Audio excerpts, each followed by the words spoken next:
the shaman, people would say that Jerry Garcia or Trey Anastasio or whoever's leading the band is kind of fulfilling a shamanic role, but the music itself is the shaman, because the biggest part of the jam band scene in that world is the improvisational music aspect. A lot of their music, they never play the same shows twice, and they play 2 sets a night. So they're always going into exploratory, improvisational, jazzy realms and channeling. So they're channeling inspiration, being amplified by the energy of the crowd, which amplifies that channeling and brings in this really high frequency energy, blows everybody's mind because they're all there, and even if they're not, they're feeling it. And that's why it was such a huge scene for so long. It really was about that shamanic energy. Specifically for the Grateful Dead, during their second set, they would have a drums sequence, drums in space, which was just tribal drumming, you know, to bring people back to that original state of consciousness,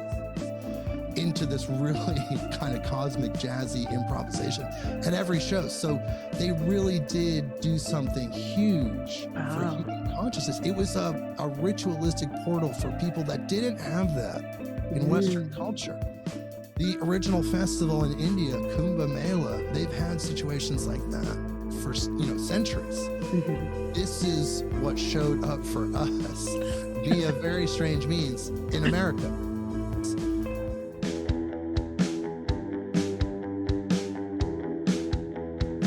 Welcome to the Casual Temple. Our guest today is Jake Weaver, who is a speaker, advisor, and lifelong student of the otherworldly and unknown, and is also the amazing host of the Midnight on Earth podcast. On behalf of the universe, Jake has been traveling for over 25 years, searching and piecing together the great puzzle of knowledge to help his fellow humans evolve into a higher state of being. Jake is an engaging podcast host with a gift of gab, asking insightful questions of the amazing array of guests. Jake is on a mission to activate all beings and help us ascend to the level of success that is our birthright.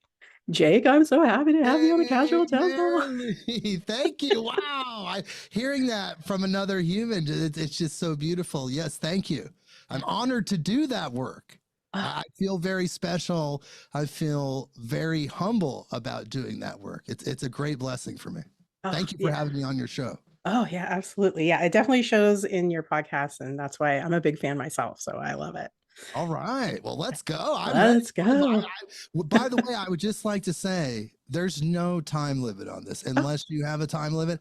I'm open. So if we're going, let's just go. We can go wherever we want to go. Okay, wonderful. I love that. Okay, well, here we kind of start from the beginning of wherever you consider the beginning. So what would you say was either an event or sort of circumstances that shaped the direction of where you are on your current spiritual path? Well, here's the thing. I was a suburban kid in South Florida, living a pretty mainstream American life. I moved from Florida to Oregon and eventually down to Eugene, Oregon, where the merry pranksters were all living at the time, who created the acid test, which led to the creation of a lot of things, including the popularity of the Grateful Dead, as they were the band that played at that early acid test. And the Grateful Dead jam band culture was huge in that area. Now, where I lived in South Florida, it was more of like a strip mall type, very generic culture. I'm not going to say there wasn't artistic expression here and there and really cool people. Humans are beautiful, but it was not the same frequency. And being there with those people was the first real stepping stone, because they showed me a different world that was created by counterculture and the psychedelic counterculture of the 60s. And within that world and interfacing with it, and then going to shows and becoming a part of that community, the psychedelic experience is a ritual experience. It's an initiation experience. So for me to go from a suburban kid in South Florida to being a part of the psychedelic world of the pranksters and the Grateful Dead and that whole scene was a pivotal moment, and I feel like the defining moment that really started to activate me as a human being. Wow. That's cool. I love that it started with music because, you know. Well, music is powerful. I mean, it's sound and light healing. It's Mm, energy. Sound is energy, light is energy. It's a universal healing technology. In fact, all over the universe, people use sound and light to heal. Thousands upon thousands, probably millions of species around the universe use sound and light to heal in multiple dimensions. It's a universal technology. Sound is just frequency and energy. Light is just frequency and energy. It corrects other energetic situations. So that is why it attracted me so much. The sound was healing. It healed me in a way I mm, didn't understand. The biochemistry that was happening within the music, the light, the healing, the community, that love, that is really what brought me in. And it's truly a mystery school in itself. I mean, that's a whole different story. We don't have to go there yet. Oh, But that's really where it all started for me. oh, wow. Um, did you have any support or guidance with that, with kind of the musical, like you got into the music? Was there like folks in the community that kind of pointed you in other directions or? Yes, for sure. And Mhm, it's really about the psychedelic experience itself, which mhm, is infused in that world. And then when you have the realizations, when you have the downloads during that time, you follow the information and that's guiding you to. And that in itself will then connect you with people that are similar in frequency and on a similar path. And you'll find that all these people are like loving light workers. And that's a huge, huge part of it. So, yes, I was deeply connected by that. well, you did drop mystery schools. So I'd love to know more about that if you're Well, willing here's to the share. thing. Sure. Like the psychedelic experience is powerful. And Hmm. like I said earlier, it's a initiatory. I mean, hopefully I can say that right. Sure. Initiatory experience, and that experience opens you up, connects you with the divine, gets you outside of your third dimensional self, connects you with your fifth dimensional self. You get to access all this other information that's there that you don't normally get to access, and bring that all back into your self after Mm, the experience. And when you have those experiences over and over, because that's part of that Grateful Dead jam band world, is that there's a ritualistic experience behind it where it's very common for people to go to these shows and say, hey, we're going to take 2 hits of acid, 3 hits of acid. Wow, if it's a good show, maybe like some people really like the band Fish or Grateful Dead at the time when they were around, they would take a lot. And that became very common. And that ritual, there's a ritual behind it. And the band mm, itself over the decades, they were totally immersed in the culture as well as a guiding force, and were able to design that ritual over time for maximum effect, and then making sure people were safe as well. mhm, So if you go to these shows, become a part of that community, you have that experience over and over and over, and you keep getting more and more downloads. And mm, the downloads and the higher frequency information is the same information that you would receive in a mystery school situation when you go through those rituals and their initiations, which are equally valid but completely different, but very similar energetically. The jam band kind of psychedelic underworld ritual is more chaotic and it's more free mm, form. And the mystery school aspect continues when you make the choice to follow the high frequency information, to change yourself, to raise your frequency, to do better. If you get information about correcting yourself, you actually integrate that and correct yourself. If you have epiphanies about what your purpose is, you follow those epiphanies. If you have an experience that connects you with the person that gives you a book that could change your life, you read that book, you change your life. That's all the mystery school aspect, but it's an ethereal mystery school mm. within this subculture, which is mind blowing. It was and is. Oh, wow. Yeah, for sure. It sounds like the way you're describing it definitely sounds like sort of the mystery schools that I've read into or kind of peered into for sure. Especially where you're talking about it's sort of more etheric, right? It's maybe happening on a different plane than it is like the physical plane potentially. Right. And you're Yeah. getting information from higher sources, and Mhm. it's your higher self that you're connecting with. And then you follow that higher information because with so many people on this planet, there's still very valid mystery schools Mhm. here all over the world. But with so many people on this planet and just so much energy out there, the purpose of that specific world, of that portal, is to activate people in that way, to find that ethereal mystery school. I'm not saying that's the only way to Yeah. connect with it, but that is just one way. And it's all over America. Like, you know, Right. the band, the Grateful Dead, toured for 30 years and went from coast to coast to coast, occasionally went to Europe and other places, but mostly coast to coast, coast, coast of America. And then Mhm.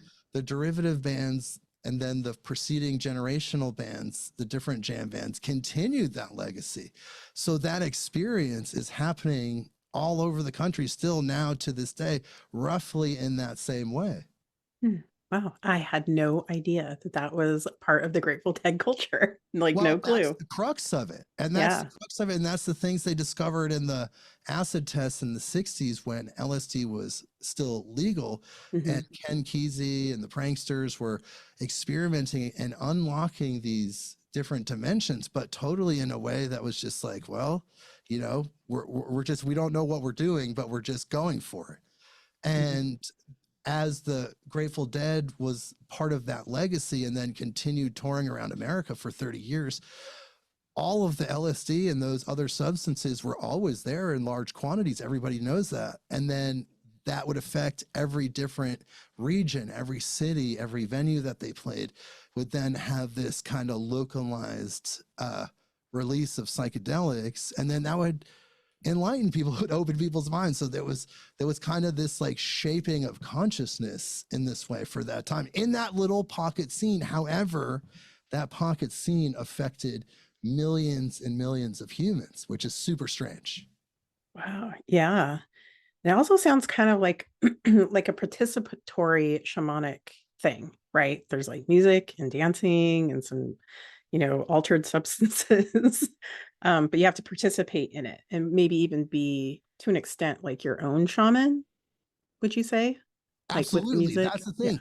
The shaman, people would say that Jerry Garcia or Trey Anastasio or whoever's leading the band is kind of fulfilling a shamanic role, but the music Mhm. itself is the shaman because Oh, the biggest part of the jam band scene in that world is the improvisational music aspect. A lot of their music, they never play the same shows twice and they play two right. sets a night. So they're always going into exploratory, improvisational, jazzy type realms and channeling. So they're channeling inspiration Mm. being amplified, excuse me, by the energy of the crowd, which amplifies that channeling and brings in this really high frequency energy, blows everybody's mind because they're all there. And even if they're not, they're feeling it. And that's why it was such a huge scene for so long. It really was about that shamanic energy. And specifically for the Grateful Dead, during their second set, they would have a drums sequence, Mm. drums in space, which was just tribal drumming, you know, to bring people back to that original state of consciousness into this really kind of cosmic jazzy improvisation at every show. So they really did do something huge for Wow. human consciousness. It was a ritualistic portal for people that didn't have that in Western Mm. culture. The original festival in India, Kumbh Mela, they've had situations like that for, you know, centuries. Mhm. This is what showed up for us via very strange means in America. Yeah. Like rock and roll and jazz. It was like a rock and roll church You're with right. psychedelics powering it and truly connecting you with the divine. Things would happen, magic would happen, and it continues. I mean, the scene is definitely still there, but I don't want to discount things like the Burning Man scene. It's like Mm. that energy's there as well. There's energy like that all over the world now.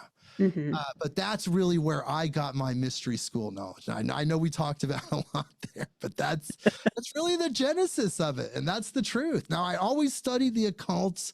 I Hmm. always read books. I was very interested in magic and all of these things in my life, but then to actually experience it through Hmm. psychedelics at places all over the country, and especially places like Red Rocks Amphitheater in Colorado, which is like a super sacred, magical place, and places like Sedona, it's like that is unbelievable, right? So like Yeah. that amplified all the knowledge that I had learned via studying and other things to actually have the direct experience is really what took me to the next level. Oh, I love it. Yeah, I Yeah, we also could go enjoy on it. about this forever. I'm sure I we could know. always talk about this, but that is where it all started. And Wow. I had a lot of really powerful experiences going to these shows in my 20s and even into my 30s. Um, and that really showed me that there's a lot of energy out there, there's a lot of beings out there, Hmm. and we all have a purpose and we have a mission. Wow. Perfect. I love that. Yeah, because I think we all come to those conclusions at some point in our lives. Exactly, through Yeah. different means. It's just that's just how I happen to have go through. And I will say thousands of other people, because I have Yeah. met several other people that have had this type of training and Hmm. experience. Thousands of people have, and they talk about it. But and it's still happening. It's still happening. But there is other ways for sure. Wow. Amazing. Would you say, I know you kind of sort of mentioned about books. I like to talk, I love books. I So do. were there sort of books you were reading maybe around the time you were going to these Grateful Dead shows that were inspiring for you or? Really, it was Be Here Now and reading the books of the original psychedelic journeyers of the Mm, 60s. Now, some of them took scientific, spiritual approaches like Tim Leary, but Ram Dass really took the highest spiritual approach that he could.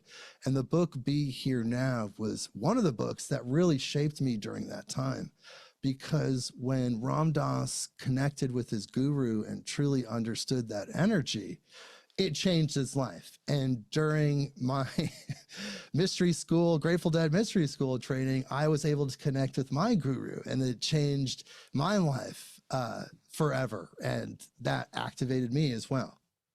wow. All right. So Ram Dass, that's Yeah, amazing. Ram Dass and all of those guys, they were early journeyers. They were just people like myself and you, just going out there with these substances and exploring the, as far out as you can go with consciousness. People like Terrence McKenna, Hmm. they really did a lot of good work.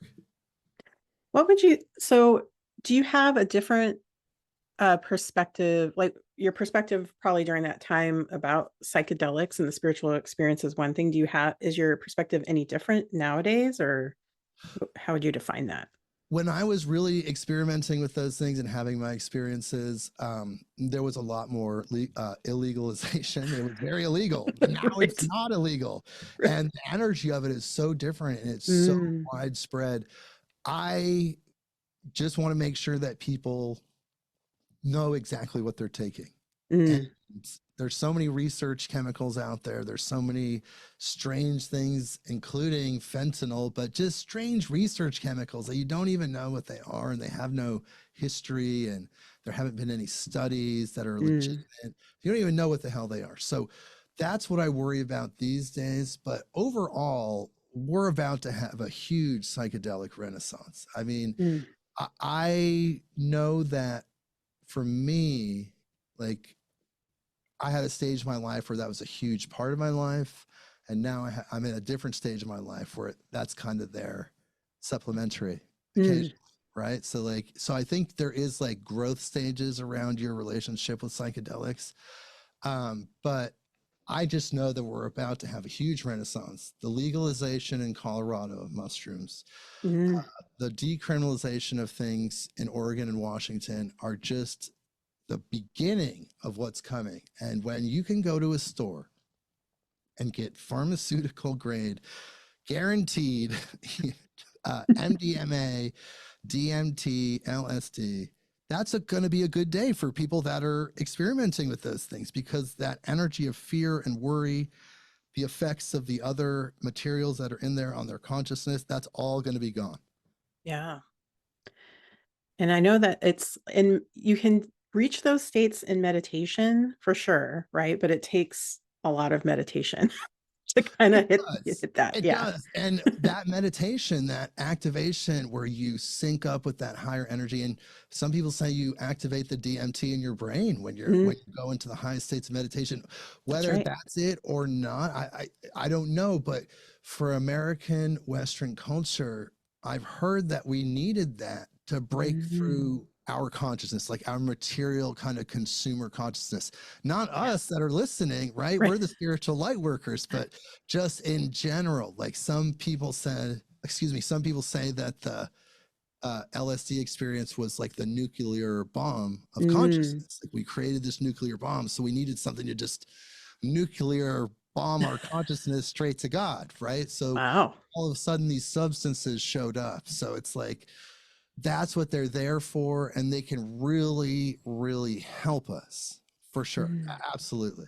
We have and it's the Renaissance is here, and what's coming is mind blowing. Wow. Ooh, I'm so excited to see it and be there. So that's amazing. Well, it's going to affect people's frequency, and it affects how they relate to each other. It gets them back to the center, connects them with source in some situations, and they'll learn more, and they'll expand more, they'll raise their vibration, and we all start doing that. That's when the magic happens. That's right. Amazing. So so you've mentioned that you've had some experiences. Are you comfortable sharing an experience, kind of describing what happened with us? Related to bigger psychedelic experiences? Yeah, like one that you're like that you're comfortable sharing, and then that was like, whoa, that kind of opened it up for me. Well, I'll tell you my most powerful experience I've ever had in my life. How about that? Wow. Yes, please. So this was thankfully to the jam band mystery school, that whole Grateful Dead mystery school world. There's a long story behind it, so I'll give you the condensed version, and hopefully the magic gets across.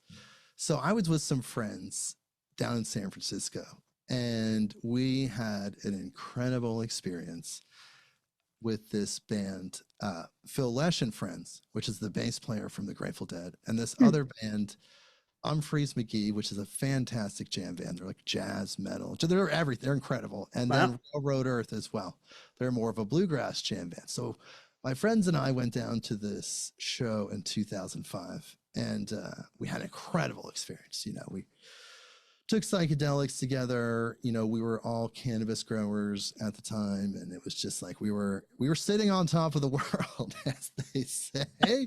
Right. And we were just loving life at that point, and we were having some really high frequency conversations. And a friend of mine was actually going down to Mexico to go see some of the Mayan pyramids. Now, this was back in 2005, when all the 2012 talk was just beginning. It ramped up. I don't know if you remember how much people were talking about that between 2005 and 2012. The guy stopped after 2012, but it was really starting to ramp up. So we, that energy was there, and we were really feeling it. And we got a lot of downloads, and a lot of interesting things happened. So flash forward to 2 months later, flash forward to about, 2 months later, I went to see this band, one of the bands that had played at that show, called Humphreys McGee, at a place called Cervantes in Denver.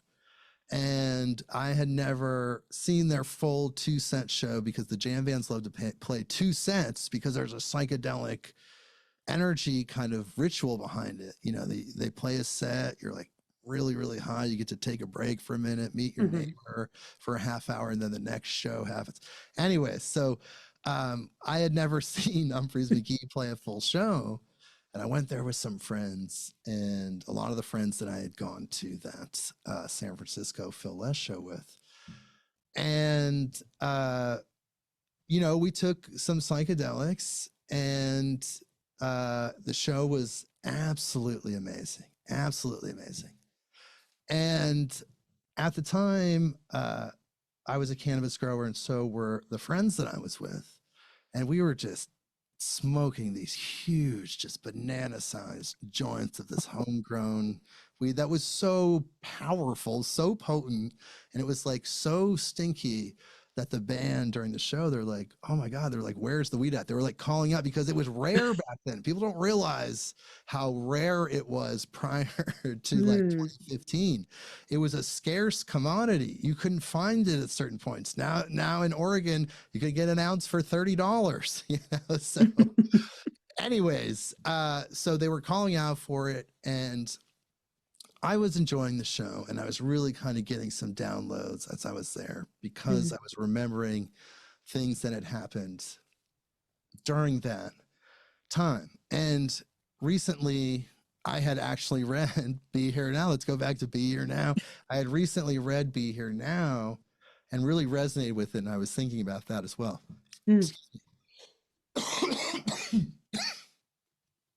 Now, I went back to that show. I was at that show and I was thinking about this, and I noticed these two people that were kind of behind the gates, like in this upper area by the soundboard. And I was sitting there smoking my joint, and I looked at the woman, and the woman looked at me, and I felt like, oh, I bet she wants to smoke some of this.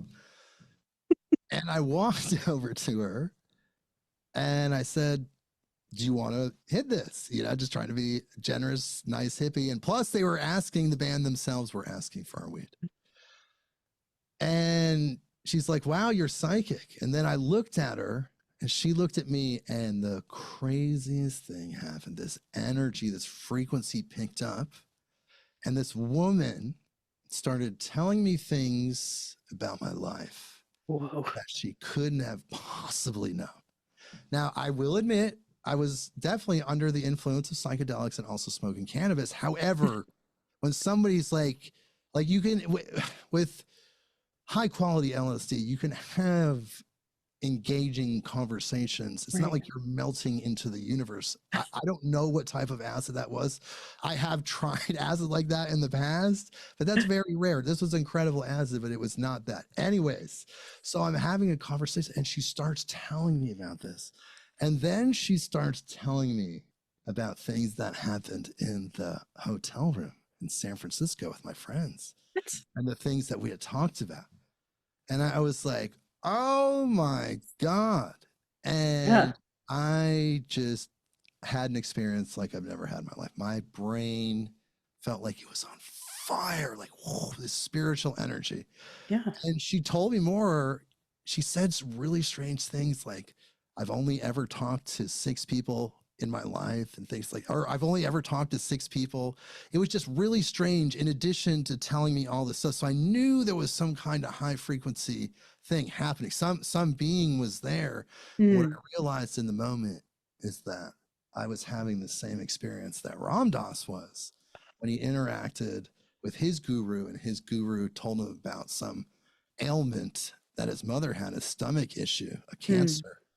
And like somehow the guy knew that, and somehow this lady knew that. And it was like I was mentally preparing myself for the experience that was about to happen with my guru. Now, I've told this story to other people, but not in this way. But when I've talked to really spiritual people about this, they just tell me that it was my guru messing with me and showing me that it's there, that guru is there, that guru energy, which is you, and it's just the divine as well. But it's a very rare occurrence that you can actually get to meet your guru or interface with your guru. So there you go. That experience changed my life. After that, it changed my frequency permanently. It caused me to stop doing things that were destructive and really just focus on personal development and growth. So there you go. Wow. So was it that the woman that you were conversing with, she was like a conduit for your guru, or there was just like, is that, it must have been that, because the woman was there. It's not like she like poofed. My other friend was there. He saw me, you know, he witnessed it happen. My friend Rich, he witnessed it happen. And the lady was still there. So something was happening. Was she psychic? Was it the guru? It felt like the guru energy. That's what it felt like. And that's what other people have said. So Wow.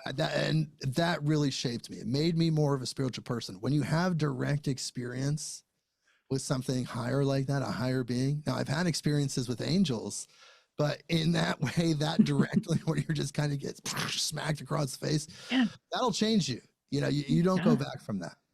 No, because you can't deny, all what's in front of you. And like, yeah. And I like to say, I'm not the only one that's ever had an experience like this at Yeah. this type of scenario with this kind of underground psychedelic musical Right. mystery school is very real. Like that, there's thousands of people that have activated themselves and learned these higher things and interacted with beings Hmm. through that place. That's amazing. Yeah. Had no idea that was what was going on at those shows. So that's amazing. Well, here's the interesting thing. A lot of those people, and I've interfaced with that community for almost 30 years now, Yeah. um, they're not new age thinkers. Some of Right. them are, and you'll meet those people. But overall, there isn't really a bridge outside of people like Ramdas. There isn't really a bridge to the other spiritual information, like what it all Mm, means, the angels, the galactics, the new right. earth, like there's the mission, like there isn't really anyone like connecting those that much. It's kind of like its own little thing. It's really interesting. Whoa. Oh my goodness. So, well, you did mention angels. Yes. So, I have two questions around that. Yeah. One, if you are okay sharing an angel experience, and then two, what do you think that they are? So, two questions. Well, I'll start with what I think they are. Okay. I think they are people saying they're created beings. So they're just like kind of a few steps down from source. I don't want to even quantify that. I'd like to put Mm, things in boxes in that way. I shouldn't, but the thing is, it's like we're trying to understand. So it's like it's a couple steps down from source. mhm. And it's just like these created beings.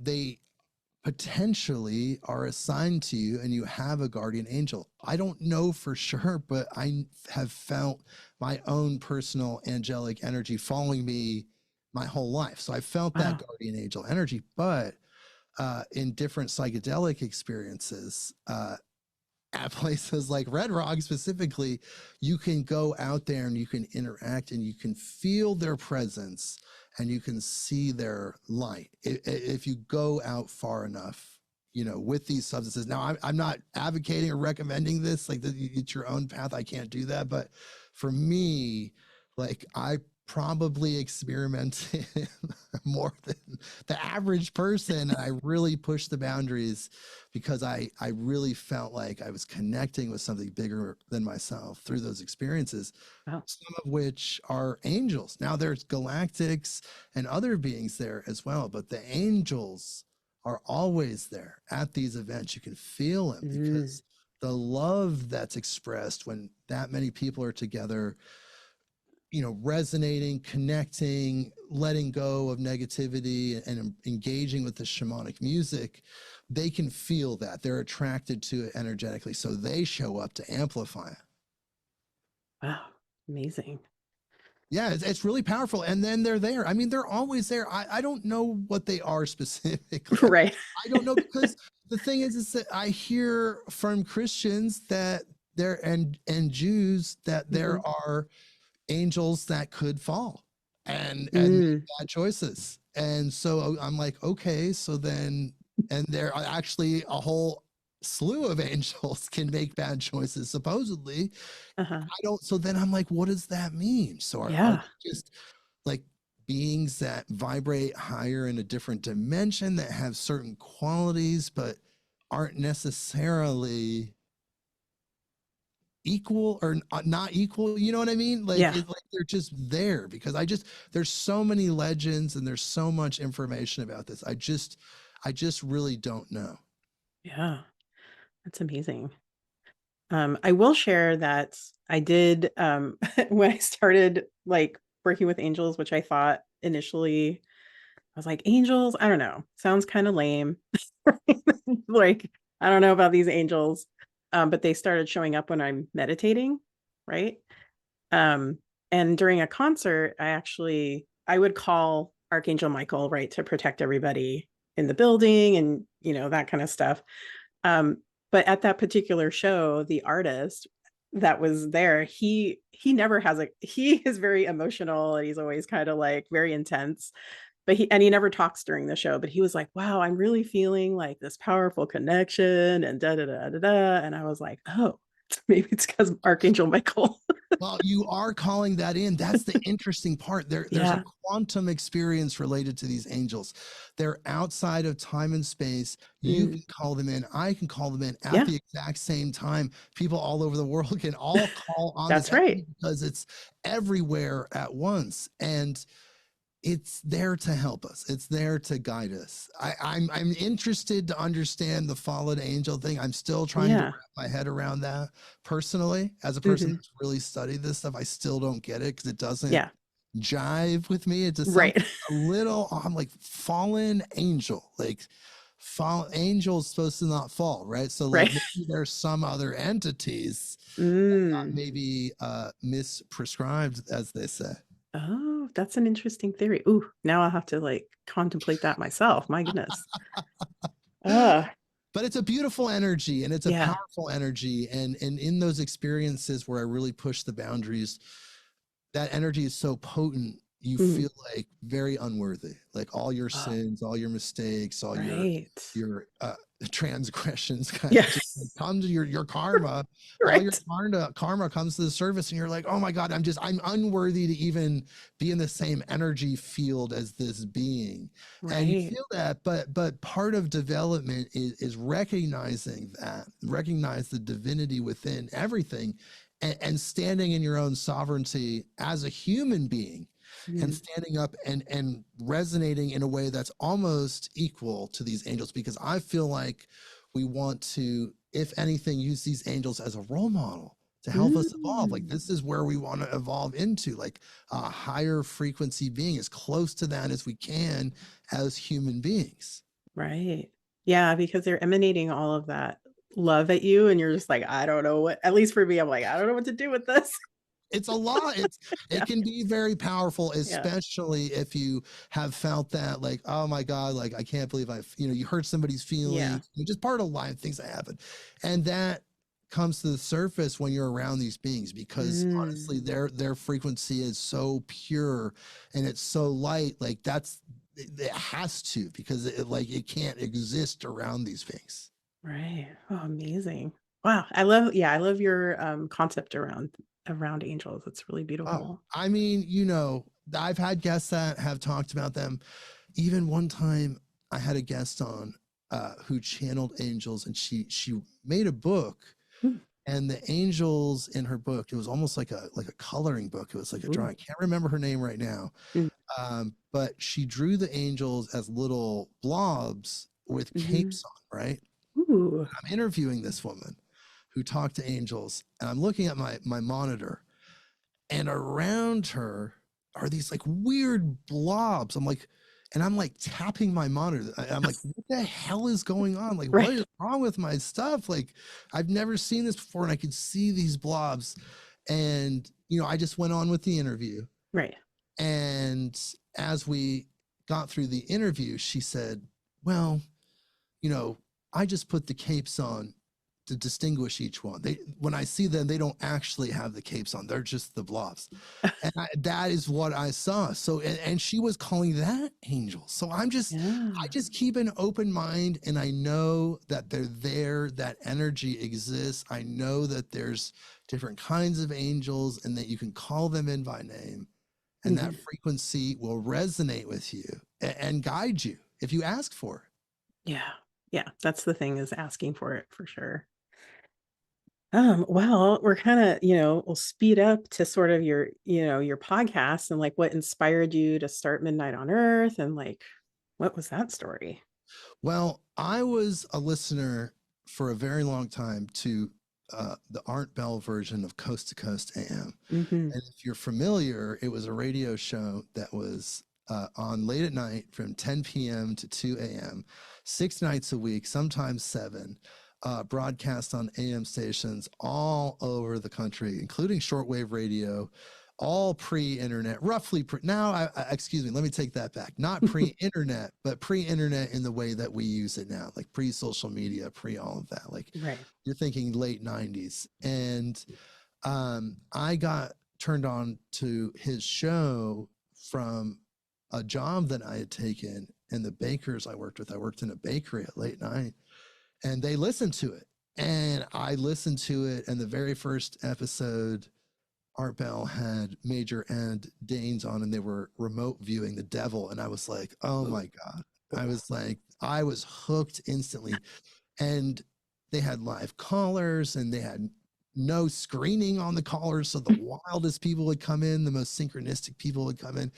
And he did this 6 nights a week for years. And his show was 4 hours long. So he would do the equivalent of 2 hour-and-a-half podcasts every night for years, live, flawlessly.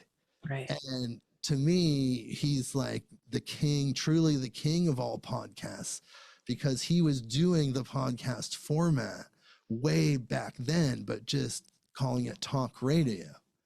And the information that I was exposed to was all the esoteric, all the magical, spiritual, metaphysical information that I talk about and that you talk about and others talk about.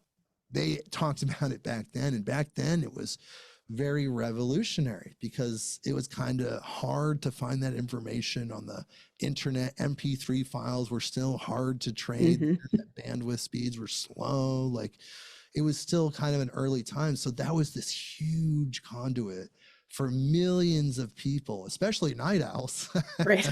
millions of people to interface with some really high frequency information, extraterrestrials, channelers.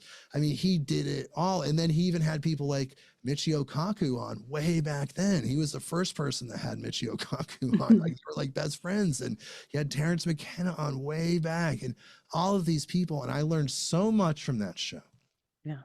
That during COVID, I really wanted to get back to podcasting because in 2015, I started a podcast that I tried to do like funny psychedelic spin on politics. And that lasted about 6 episodes. And I couldn't, it was like energetically, it wasn't me. Like I thought I could do it for fun and it would be interesting. And I was intelligent enough to do it, but it was like, no, I don't feel like I need to do that. Right. So I stopped, but I went on as a guest on a jam band podcast called No Simple Road. It's one of the best jam band podcasts out there. Incredible.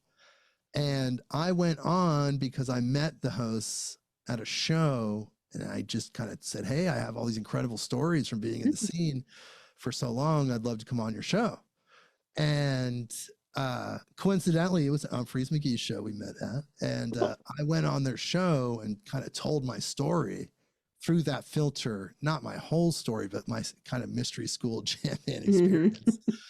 Not everything that I told you today, but, and it turned out to be this huge episode for them. Wow. Like after they released it. And I was like, wow, like people really love what I have to say. They really want to hear the spiritual stuff. That's what people were resonating with. Like it was even bigger than some of the members of Dead and Company, which is the current iteration of the Grateful Dead scene. Like there's, they had big guests on, and somehow me, Jake Weaver, just happened to dominate their ratings, and they were blown away about it. So that was a reminder that people did want to hear what I had to say. Yeah. And I did have something important to say. And during COVID, when we were locked down and we were just like stuck, I was like, I just had an epiphany that I had to get back to podcasting, that people wanted to hear this information. Yeah. And then I asked myself, I said, what kind of podcast is me? What can I do the best with? And I prayed about it. And then I thought about Art Bell and Coast to Coast, and of course the work of George Norrie and the other hosts. Art Bell was really the king of that whole scene. And I thought about that and I was like, you know, I could do that. I could do that in a podcast format with updated information and my own spin on it. Yeah. So the last show that Art Bell did, he left Coast to Coast and had a couple other shows on the internet. And the last show that he did was called Midnight in the Desert. And as a tribute to the great Art Bell, who helped to shape my life in ways that I can't even comprehend, I called my show Midnight on Earth. Now, the comma magically appeared one day.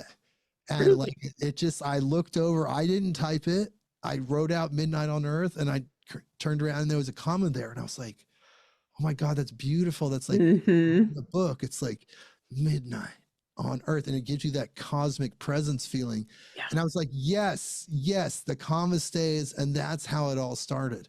And I got out there because I knew I had a talent. I discovered my talent and I knew I could be out there serving. And then I realized that that was my purpose. So I'm out here doing this. Oh, I love that you explained the importance of the comma. Because I agree. Magically, like it was so strange. It was, I did not choose that. It just showed up there, but then I instantly fell in love with it. And I was like, yes, of course. Like, but Art Bell, again, for all podcasters out there, you're a podcaster, I'm a podcaster. Like, he was the king of that. Can you imagine doing 2 hour-and-a-half shows 6 nights a week? He did do one open line show every week where he would have people just call in and talk about the shows of the week or recently. But can you imagine the work? No. Like, wow, he was a workhorse. He was he was a beast. Yes, on every possible level. And unfortunately, he died too soon. But his legacy is huge. Love it. Wow. Yeah, I love that was your inspiration. And I love that you followed it because clearly you have such a great presence and energy on your show. And it's just, I'm so glad that you listened. Thank you. And the show took on a life of its own. Instantly, I had listeners. Instantly, I was attracting guests. Everyone I asked to be on the show said yes. It was, I could see it all coming together. And I got better over time as I developed myself. I had more interviews. I talked more. But the show itself took on a life of its own. And really, as we went into the world of star seeds, the Pleiadian consciousness, New Earth, it's places where other shows, even Coast to Coast, haven't gone. I've gone out to the fringes and just like really dug deep with these people that are there to get that information. And that's something I think is super, super unique to Midnight on Earth. Like no one can go that far out with these people. It's a strange role that I'm in, but I'm embracing it. It's fine.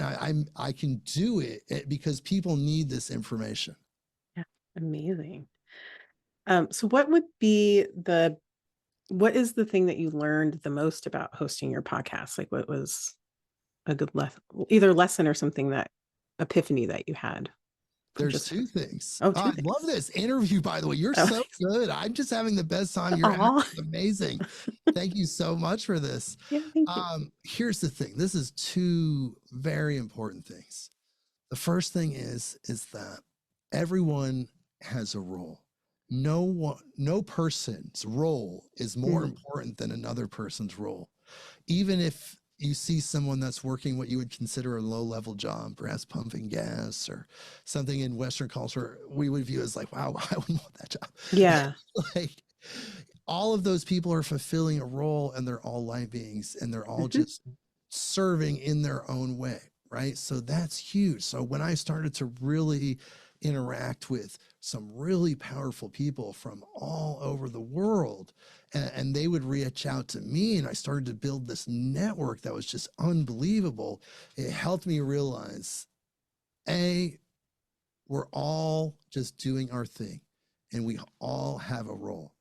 B, if you're out there and you're a love-based being, you're connected to a network that you can't even comprehend it. It's so powerful, that love network, and we're all connected.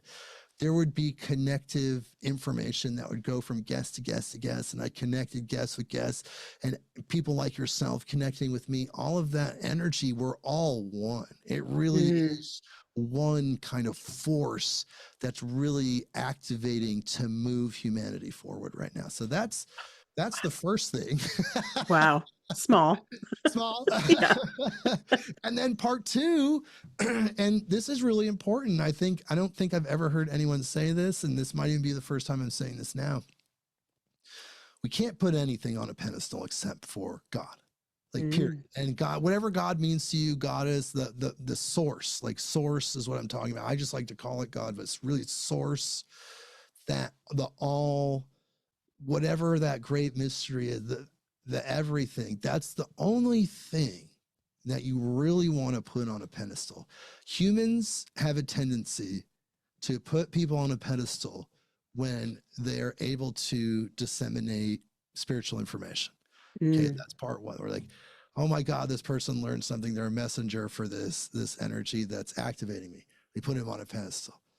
Humans tend to do that a lot, especially look at celebrities. It's like, you know, if they're giving them some sort of energy exchange, they put them on a pedestal.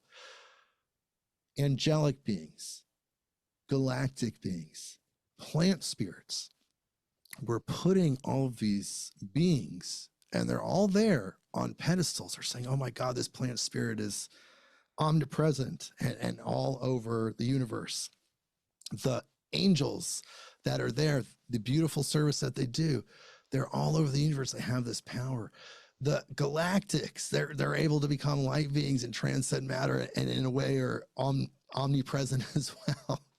So a lot of spiritual people put the galactics on a pedestal. At the end of the day, really what we should be doing is recognizing these beings, understanding the power of the work that they're doing, understanding their role and their place in the web of everything, but not exalting them or putting them on a pedestal.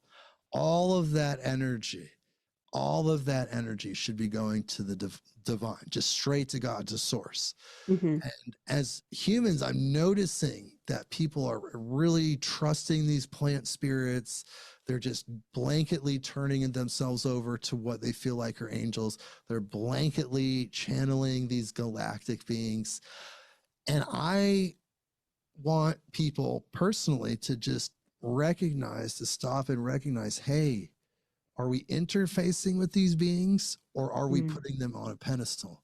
Because if we're putting them on a pedestal, that's not the right energy. The only thing we should be exalting and putting on a pedestal is the all. Wow. So those are the two things I really learned. Oof, those are really huge lessons. My goodness. Wow, it's amazing. 3 years. Oh my God. Ooh. Well, this is actually going into year 4 now. Oh, year It's 4. like mind blowing. Yeah. It's really mind blowing. And like I said, the energy, the people, it's now in 185 countries total, but about 100 and something countries come every single week. Amazing. So my voice is getting out there somewhere, that information, helping people understand that we don't need to choose doom and gloom. Yeah. We can choose heaven on earth. It's our choice. We're co-creating reality. We're creating our own reality, but our subconscious is mapping the matrix in real time. So if we can get control of that creative ability and together get a hold of our co-creative ability, we can create any reality that we choose. We can map the matrix any way that we choose. So we can choose to make heaven on earth, where every single human being, every single living creature, no matter where they are or where they show up on the earth, is going to have the best possible experience. We have that power. I'm trying to help people understand that. Yeah, so we can all be Neo. There isn't one Neo. Exactly. We're programming the matrix, and look how we're programming it right now. Yeah. Like, we're programming it to have a lot of shitty things that could happen. That's true. There's a lot of shitty things on this planet. So it's like, why are we programming that? We can take a hold of that. Now there's people that are benefiting on us programming the reality that we live in that way, but we can get a hold of that power. Yeah. Amazing. Love it. Oh, wow.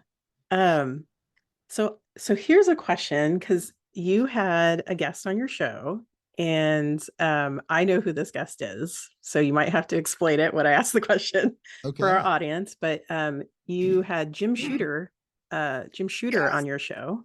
Oh, what a blessing. Hero. What a blessing. I'm so Hero of my curious. life. Yeah, why, like, I understand how Jim Shooter fits into sort of the spiritual realm, but how, like, Oh, why yeah. did you want to reach out to Jim Shooter? I love Jim Shooter. Comic books prior to having my psychedelic experiences were ways that I was able to engage with interesting concepts, and in a lot of ways, spiritual concepts. A lot Mm, of the writers of those comic books of the 80s, I'm 45 now, so a lot of the comics of the 80s that I read in the 90s, excuse me, were written by, people that were into things and were trying to be creative, especially the Vertigo comics of DC and Jim Shooter's comics in the 90s. He had his own companies, which were mhm, Valiant Comics, Defiant Comics, and Broadway Comics. that's right. So I just always loved his work, but his company, Defiant Comics, was a pivotal, life changing company for me because the books that I read from that company really affected my spiritual development. Right. They were books about, you know, Aztec shamans going through multiple dimensions, manifesting things in this dream world, this plasm world, and how people manifested things. It was really powerful stuff. And one of the Wow. characters in this book called Dark Dominion, he was an older gentleman, Michael Alexander, and his only quote unquote superpower was getting over fear. And Whoa. by getting over fear, he was able to access this other dimension called the substratum. And in that other dimension, he could see these energy beings, these like truly beings like feeding on people that had like drug addiction or anxiety, and he would like rip the beings off and he would fight these forces within that dimension. And that book like blew my mind Yeah. because it helped me analyze and try to understand like what is fear and how does fear Mm. affect me and what do I gain by letting go of fear. Am I going to go travel through it into another dimension? Like, Right. I don't know. And as a kid I wanted to be a comic book writer early on in my Yeah. teens, and Jim Shooter was one of the best. Hmm. And that company and those books just radically shaped my life. And early on in my, this is like age 14, 13, 14, 15. um, and so I reached out to him, and he wanted to be on the show, and since then we've become really good friends. And it's pretty mind-blowing for me. Well, that is so cool and so special. I'm glad that happened for you.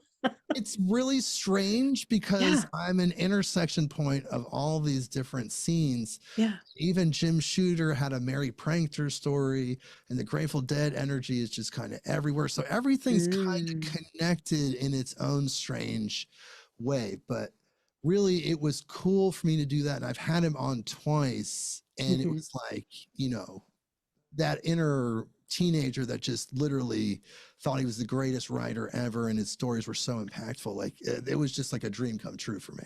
And he's a Sure. super cool guy, huge force now when you think about how the Marvel Cinematic Universe has just like been this huge thing in American culture and culture around Yeah. the world. Like he wrote a lot of the stuff that they based that on. Wow. Yeah. I just had a guest on the other day. She was telling me about how I like when Doctor Strange came out, she was like the film, right? Because she's more familiar with the films. She was like, that was my life story right on the screen. Is Doctor Strange. It's really Yeah. interesting how they captured the quantum realm with their special Yeah. effects. It's really powerful stuff. I mean, like I said, it's all connected. What they're learning, they reveal through media and put Mm, that in the collective consciousness. There's, of course, predictive programming, which mm, is about putting things in movies to shape consciousness and kind of tell the collective consciousness what's coming in some right. ritualistic way.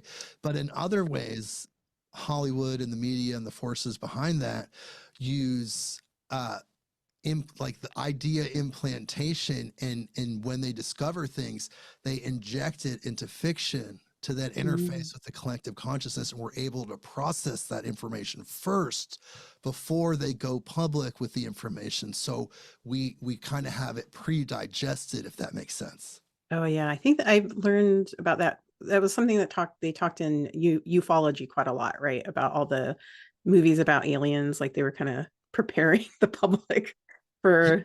for And they that. do that with all the quantum information and the Ah. different information about time travel and the different things that they've learned scientifically and the things that they want. You'll see movies where people have these med beds and they go in the bed and it like cures their cancer, pulls the alien out or something. And then somehow the med bed will show up in like 3 or 4 different movies.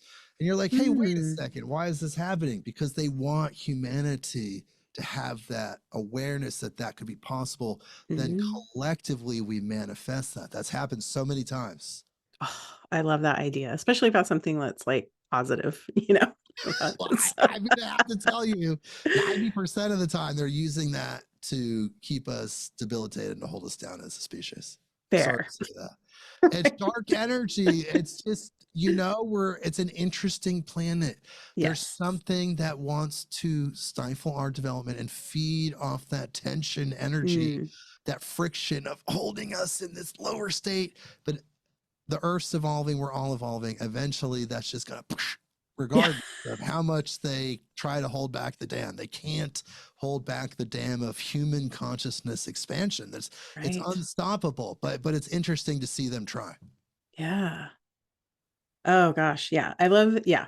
We'll keep the message, you know, about like let's look at more of the positive things that they're trying to see. There's a lot of great things happening in the world. People are evolving in ways that used to be ridiculed. People are embracing this, the love, how we see each other. We're connected so intimately now. The world is so much smaller than it used to be. And that's huge. So like, that's really huge. And if you look at humanity's development currently, even though we're going through some hard times, overall, we're in a new place. Yeah. We're in a post-eclipse world. I've been saying recently.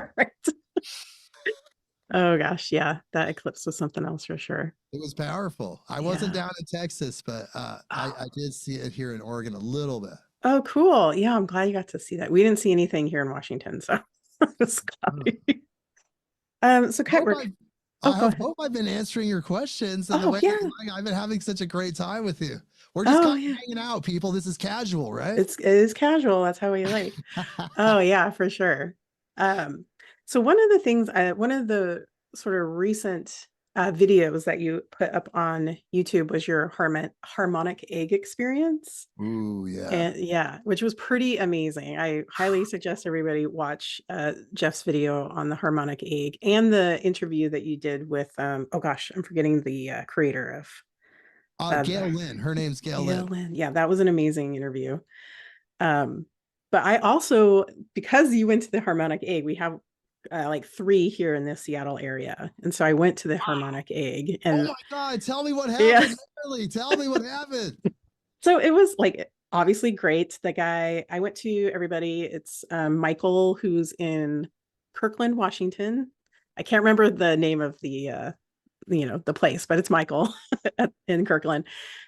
He's amazing, great energy. And yeah, I didn't know what to expect. Just kind of walked in. It was obviously very relaxing. And yeah, I had the sense that there were like beings, right? Like these 2, and I sense those 2 beings a lot that are like near me. And they're very, very tall. And so I kind of was like, oh, and you're kind of in a trippy state, right? You're like leaned back in a trippy state. God, this is awesome. People, I can't believe I did this. I helped you inspired to go be inspired. This is incredible. Yeah. And so it was like trippy beings. And then I saw like the weirdest thing that I saw was, that there's like a portal. I say portal, but it's like a circle. The black circle. The black circle. And I could see these like little like hands doing like this around the portal. like Wow. gripping the portal, and they look like little child hands. And it was maybe like 4 or 5 pairs of them. But I was like, Oh. I was fully expecting something to like boop, like pop their head out. Didn't happen. Whoa. Did not happen. But yeah, I was like, why am I seeing these hands gripping the portal or whatever, because you're in like a weird state. Wow. Um, Wow. And let me tell you, yeah. Gail told me I had the honor of talking with Gail Lynn after I had my harmonic egg experience. Yeah. It was amazing to be able to call the person who invented it and like share Amazing. their story. She told me it's meant to symbolize an eclipse, like an eclipse. Oh, that's so cool. It shows up for different ways and different people, like Yeah. the hands. That's incredible. And Yeah. isn't that interesting that your brain was triggered in that way by the sound and light? Yeah, it was weird, strange, and very weird. And I kept seeing things floating across the black hole, the portal, like certain shapes and spirit energy floating back and forth. But yeah, it was just very like, I highly recommend folks to try it out for sure, because it's like you get into a trippy state with some energy drink, I think, that you take. But it's yeah, it was very cool.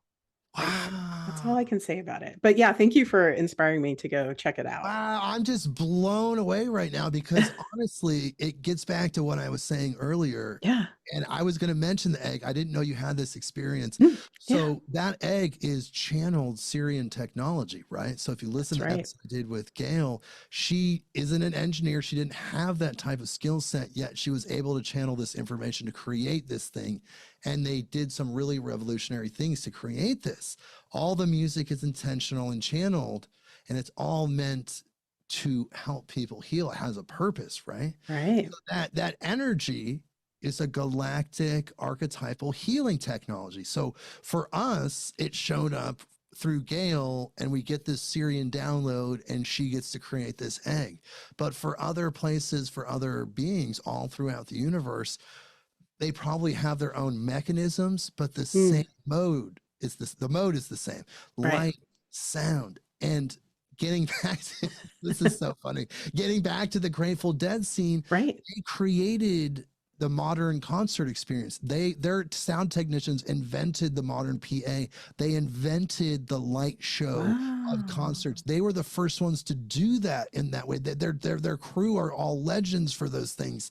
And they, in their psychedelic experiences during their experimentation with those substances, they channeled that same healing information in that same way. So what they stumbled on through their psychedelic trips and these acid tests and the Grateful Dead shows and these concerts is that when you put people together and you have this healing music in this kind of space and you allow the light frequencies to come in, that it creates a true healing experience. And that's what people were experiencing. And the psychedelics, of course, amplified that. Mm-hmm. So see how it all kind of ties back? Oh my gosh. Who knew? You're giving me such a good education on like what the Grateful Dead did. And here's the thing, the modern concert experience now uses LED lights, where in the past they used halogen, kind of, the old school lights. Right. And those LED lights are digitally controlled, and they emit perfect frequency spectrums, right? So back in the day, you'd have these colors and it would work. But now you go to these shows and the lights are so specific, that frequency, it gives you pure blues, pure greens, pure reds that hit your energy body and do that healing work. It's absolutely mind-blowing. Whoa. This is so cool. I've never told anybody this. I've only told one other person this, because these are some recent downloads that I've had, connecting the harmonic egg and all of these things. Oh, right. So but cool. You get to be the blessed one. I love your show. I love your energy and your persistence. I hope I could just keep dropping these things on you. Oh yeah, you've dropped so many things that I'm gonna have to like take a nap afterwards. I just do a lot of caffeine. I do a lot of yerba mate, and I just keep going. Oh, that herba mate. Right. I like that herba mate for sure. Yes. So please, Um, let's talk more if you have yeah. time. We've been going for a minute. We got more time. Let's go. Oh yeah. Well, let's see. Oh gosh, there's so many questions. Oh gosh. Um, yeah, have you noted like any sort of recent concerts that you've been to? Have you noticed any sort of with like the new light technology and the things that you've mentioned, have you noticed any sort of energy shifts or I don't know. I've noticed with certain bands, especially Hmm. bands like Humphreys McGee, where they Yeah. write songs that are like positive and love based. They do Hmm. improvisation and the energy is really positive. When you go to those shows with that experience with the lights, it feels like the Harmonic Egg. Mm. Way. Now, Yeah. I don't know if I would feel that way at a metal show. Right. When I go to a metal show and this guy's screaming, I love metal. Yeah. And if I went to a metal show, the guy's and there's Right. like lights, and when I'm like, well, I feel like I was in the egg. Like, I don't know. But Right. like some of these shows, you do feel that way. And it's a Yeah. lot of the jam bands that are out there doing this. They're the ones exploring consciousness. They're the ones creating a safe space for people to take psychedelics. That's kind of part of the reason why the shows are so long. People Mm. joke around about a jam band, oh, they play Oh yeah. these long shows, but they want Yeah. to give people like 5 hours, to like take some acid, like Right. leave their body, come back into their body and figure out how to get home. Yeah. So that's part of it too. Wow. And How they're would the ones really pushing the boundaries. It's really just what's happening right now because the energy of the galactics is coming through more powerfully than ever. And they're assisting all these people in the same way that the angels are. If you tune into that, you can benefit from it. You can get that type of information because there's so much help. There's so much presence right mm. now that they're there guiding these experiences Wow. for How maximum potency. yeah, that's what we need, maximum potency. We do. Uh because I know, we chatted about like sort of, the dark things that are, the dark forces that are sort of making our choices for us. How would you if how let me try to phrase this question. So how would you like to a listener or somebody, how would you help them like point them in the right, like not the right direction. I don't want to say it that way, but like not like fall into sort of the dark stories that we're being told. Like, what would you suggest for somebody to Well, do? are you talking about like when they interface with that information to kind of not Right. accept it, like, and then not get pulled down by it? Yes. Okay, Perfect. look, there's a lot of different ways to approach this. First of all, everything's an illusion. Mm, So after you leave this life, you'll realize that some aspect of it was created entirely for you, specifically mm, to learn your lessons. But that's just one layer. That's not every layer, but right. one layer is like that. So the things that are happening, is it all an illusion? It's hard to say. The other aspect is we all are one organism. Truly, the human being is one collective consciousness. So if we imagine the human consciousness as one human body, Mm, and over time through the centuries, we inflict these atrocities on ourselves, but it's kind of like a yeah. person like cutting their arm over here, or they're burning themselves over here to learn to not cut themselves, to learn to not burn Mm, themselves. And eventually we evolve. That could be part of it as well, because everything's so transitory. But ultimately, everything's working out for everyone's highest good. Is it cause and effect? People like Rudolf Steiner talk about how it's cause and effect, and it's these people's karma and their previous lives that led them to have a life where the atrocities that they inflicted on someone were inflicted on them. Like, and that's a whole different layer, hmm but ultimately, we just have to realize that the light being inside each person is eternal. If something happens and the physical body dies, that light being is going to come back. And eventually we're all going to leave this specific vehicle and keep coming back until we get to that place. So Right. we can take a little solace in times of darkness, knowing that there's only one movement, and that's forward.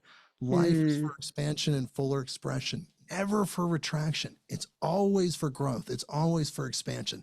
So even though there is darkness, It's part of the growth process. It's part of the birthing of this new earth.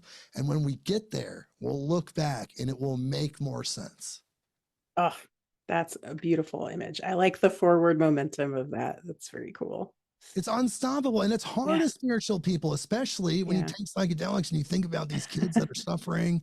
You're Yeah. crying, and you're like, you're having like, my God, why isn't every human taken care of? Like, why is this Mm. happening? Like, why is there so much darkness? What is going on? Why do these humans behave this way? Why are there lower astral entities infecting them?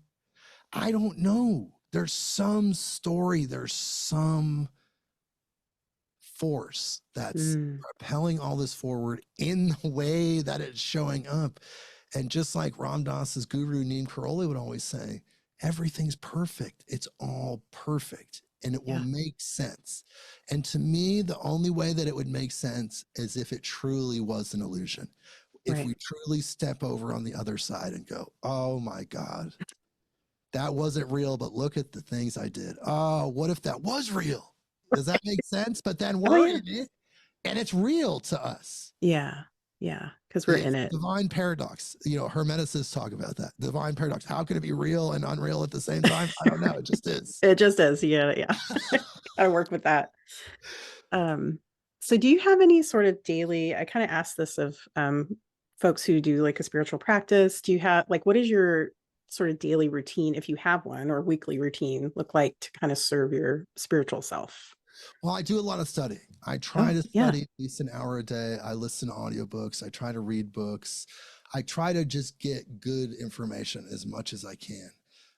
For me, music's my meditation. So like I'll go listen to a Miles Davis record, you know, or you know, something really high frequency, high quality, and just get into that. And that will create a biochemical situation, which will help me engage with divinity a little bit more. So that's what I use for my meditation. It gives me something to focus on. So that's really where it's at, because I work a lot. I work a lot on this show because people love it. They actually are engaging with it. They send me letters telling me how much it affects them. And it literally all started with just like nothing, an idea, like, I just need to do this. Right. And again, it took on a life of its own. Yeah. Amazing. So my last question, because I have 2 cats and I love cats, and I know you have a cat. Is it Amadeus? Amadeus is my cat. I wish he was here with me right now. He's one of the sweetest, cutest cats. He's very intelligent. We communicate. I'm trying to learn the blinking language. Like, I haven't cracked that yet. I kind of get it. And yes, I feel like cats are like living crystals. There's really kind of like, that's the energy. I love dogs. Right. Dogs are great, but I love cats. They're very high. They're low maintenance. And they're very cool to be around. And again, it feels like they're a living crystal. I don't want to knock dogs. Like, there's something energetically different about cats. They're very healing. Yeah, they are. They're very, and they're very energetically sensitive. I think dogs are emotionally, like, they can sense your emotions very well, but like cats, like, they can sense your energy. I don't know. It's very strange. It's true. It's true. Yeah. And, you know, if I'm feeling exuberant in a really good mood, my cat's really responsive. But, you know, he's a murderer. I have to tell people all around the world that are listening to this, my cat Amadeus, he's a murderer. He's killed bunnies, birds. I can't. I put bells on his neck. Like, I know. Nothing stops it. So that's kind of interesting to like be a part of that. Be like, okay, like, you just brought me a dead bunny as a gift. I love you, but what the fuck just happened right now? Sorry, hoping I can cuss on your show. I'm sorry. I'm like, what just happened? This cat just like destroyed Bugs Bunny. My cat kind of looks like Bugs Bunny, but that's also part of the strange situation of this planet. Right? Is this planet? Why do these beings act this way? Why do they eat each other? Why do we need to eat them in some cases to survive? Like, some people actually need to eat meat for whatever reason. Like, they can't, you know, so it's like, why is this like this? Why is matter like this? Why is it so transitory? Why is this so strange? That's things I try to think about all the time. It's so weird. It's weirder than we could even possibly imagine. Yeah. So would you say that sort of the lesson that Amadeus has taught you is about was about like his murder tendencies. He taught me that nature has no morals. You know, Oh, it's true. It's actually true. Nature does not have any morals. And that's where humans are above nature. That's why when people say humans are animals, mm, no, humans are not animals. Maybe our vehicle is an animal, perhaps it's mammalian, but mm, we're the light being within that. And we're sharing the space with this conscious being. And if we weren't in it, perhaps it would eat the neighbors. Like we don't know what would happen, but it's our moral and ethical standards that allow us to take control of the animal and guide it in a way that's more in sync with our spirit. ooh, I've never heard somebody put it like that, and that's really cool. Like that. Well, it's like we're in it, right? Yeah. And it has its own demands, it has its own needs. It's like a little beautiful cat. Like I love cats. Mm. Okay, so and if you're a furry, maybe you're already there. But let's imagine we're in a cat body, like so, right? So like if we're in this body, it's like you're the light being in the body, and that's it. You're just in a vehicle. The Yeah. vehicle has its own tendencies, it has its own Mm. needs, its own desires, and it's up to you to create that balance between the cat, your body, that cat that you're in, whatever that is. You have to give it what it wants without giving it everything that it desires, if that makes sense. Oh, totally. You're in a Oof. symbiotic relationship with it. And you have to understand that because let me tell you, its mind is more animalistic. That is a more of an animal consciousness, and it can intensely and severely influence your spiritual mind if you're not conscious of it. If you start to Mm. slip and get lazy and like kind of just like some humans really like to zone out on junk television and things like that, and then the animal consciousness starts to take over, and it's like, oh, let's eat some sugar, let's have alcohol, it releases dopamine, let's do all the things that give me Mm. dopamine and serotonin and endorphins, come on, let's. And you're like, I want to watch movies, drink beer, and like do all this stuff. It's like, whoa, was that you, or was that Mm. your body wanting all of these things? And this is what we have to get in control of as well. We just talked about that on our last Midnight on Earth episode. Oh, nice. Yeah. Awesome. Yeah, I like the distinguishing between the body and sort of like your observing of the body. Very cool. Look, we're light beings, period. Yeah. And if that's one thing I'm trying to get across on my show more than anything else, and Mm. weaving it through all of the things, is that we are light beings. Do not identify with the body. The body's a vehicle. It is that consciousness, that creature that was issued to you at birth that you inhabit. But you are the light being. So then you got to stop and be like, wait, I'm actually just this like living light. Like what? Like I don't die. I'm not created or destroyed. I'm just this living light. I'm almost angelic myself, Mm. but in this third dimensional experience, I got to dial in my morals and ethics. I have to dial in my behavior so I can emulate those angelic beings while I'm here and try to shed that love and light. Oof.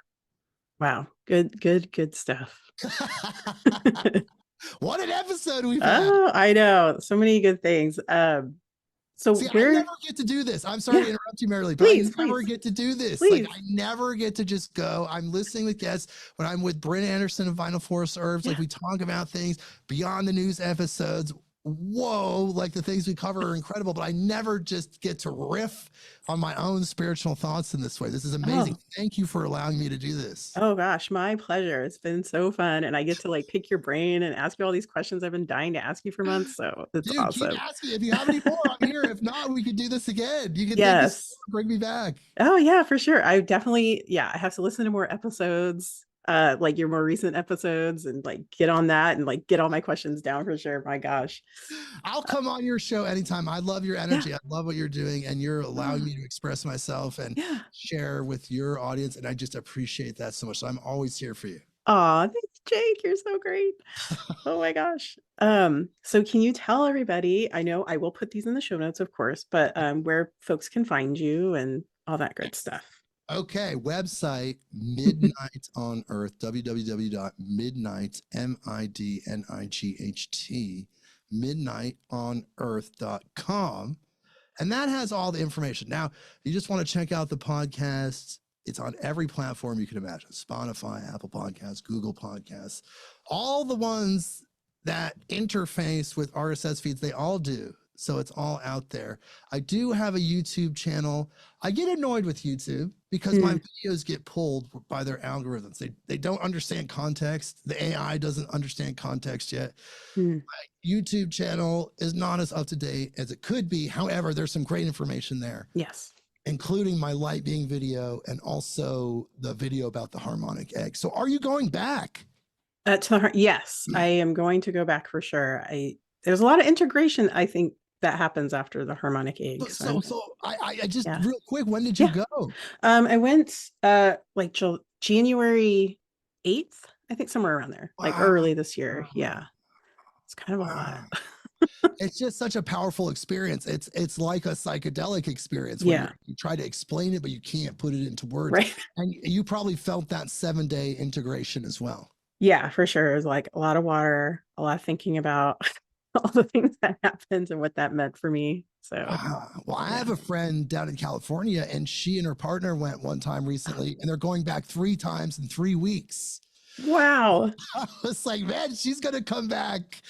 I don't know, with another type of consciousness. I think so.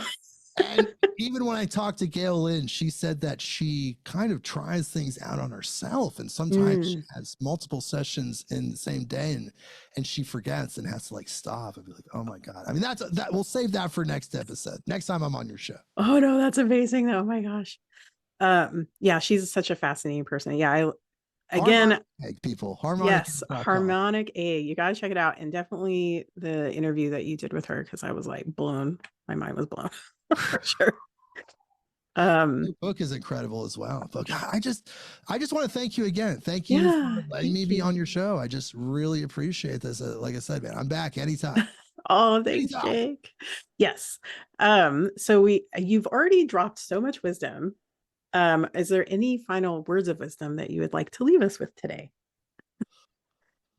I just want to reiterate, not just that, of course, you're a live being, we talked about that, but think about this, people. Okay. Your subconscious programs reality. It programs the energy that makes the matter in real time. How that works, I'm not sure, but I know that that's happening. And collectively as humans, we're co-creating this reality. We're mapping the beings, and this animal spirits and the plant spirits, they're all co-creating this as well. We have the power to create any world that we want. That code writing, the matrix code writing, we can start to generate our own code. And when we realize that, that's truly when we can build the new earth that we're all working towards. We're all working towards this united earth, but we have to get a hold of that co-creative ability and understand that we're doing this. And if we program our subconscious with our conscious mind, with our study, what we implant with repetition, then that energy moves outwards. That's how we write the code. We get in there when we program our subconscious. So there you go. Oof. I love it. We're going to reprogram everybody. Thank you so much. Yes, thanks, Jake. This has been so great. Okay. Your support means the world to us. If you've enjoyed this podcast, please take a moment to like, comment, and share it with others who might find this content valuable. And of course, don't forget to hit that subscribe button to stay tuned for more enlightening discussions. Your engagement helps us grow, and we appreciate each and every one of you. Thank you for being a part of the Casual Temple community.